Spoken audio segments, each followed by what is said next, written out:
right, according to an announcement released yesterday from Homeland Security Secretary Mayorkas, the United States has an acute and immediate need to build a wall on the southern border. In response to this need, Secretary Mayorkas issued an order waiving some of the left's most cherished environmental protection laws to speed up border wall construction. Now, I welcome this, quite frankly, but this contradicts everything the Biden administration has insisted since they took over. Is the White House responding to the polling, to the political pressure? Is it the criticism from Democratic mayors and governors that led to this U-turn?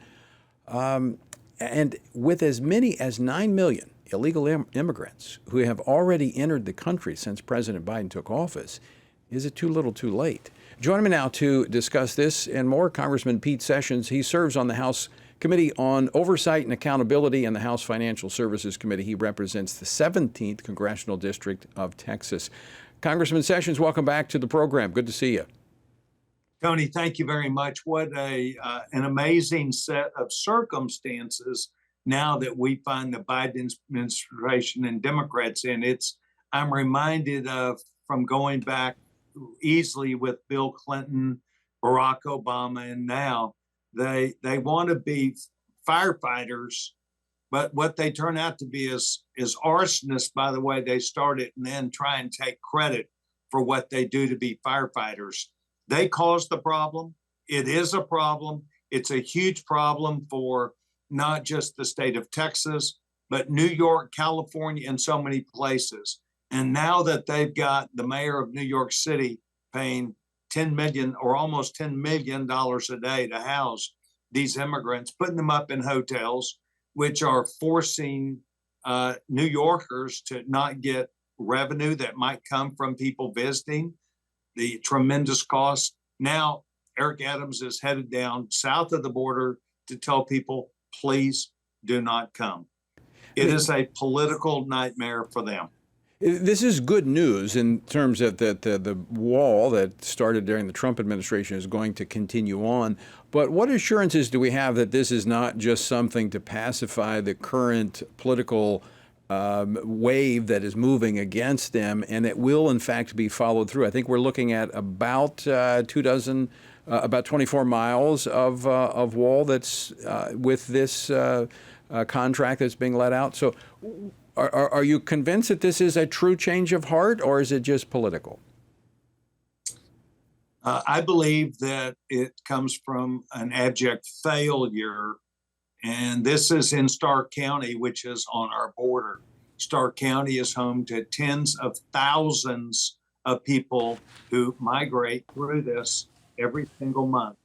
It is placing law enforcement in difficult circumstances. It is placing local people in the cities, Eagle Pass and other places, in a very difficult position, not only from the threat to their families, but national security. So the bottom line is, Tony, they are catching flack for what they've done. And one would have to ask in the first place, what were you trying to accomplish? What was your goal? How were you going to handle all these people? And once again, the Democratic Party and Joe Biden, ready, fire, aim. Yeah. I was looking at it's actually 20 miles that they're going to be building here that they announced. But this comes after, I think they've sold off more than $300 million of materials for the wall for just $2 million. I mean, again, this makes absolutely no sense what this administration is doing. Well, it goes back to, Tony, to that original plan that was all about politics to match their political ambitions of completely turning this country into a one-party system. But what it's done is destabilize these states and cities that allow illegal immigrants to flourish there. And this is the typical thing that Democrats are good at. They get an inch and they take a mile. This is untenable for America.